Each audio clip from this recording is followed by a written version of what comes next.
సామెతల గ్రంథం 4వ అధ్యాయం, Proverbs 4th chapter, Proverbs 4th chapter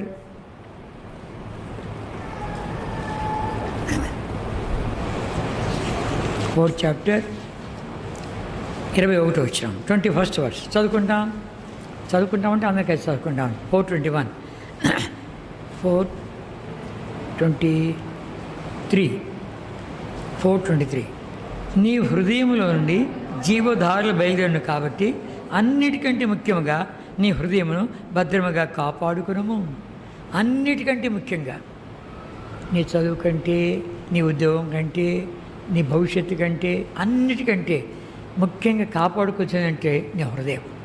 ఈ హృదయం అది భయంకరమైన హృదయం, మోసకరమైన హృదయము, కఠిన హృదయము, అంధకార హృదయము, జీవముల దేవుని విడిచిపెట్టిపోయే హృదయము, రాతి గుండె, చాలా పేర్లు ఉన్నాయి దీనికి. కనుక ఘోరమైన వ్యాధి కలిగిన గుండె. కనుక ఇది బయట కనబడదు, అయితే లోపల మాత్రము చేసే పనులన్నీ చేస్తూ ఉంటాం. కనుక ఈ హృదయము చాలా భయంకరమైనది.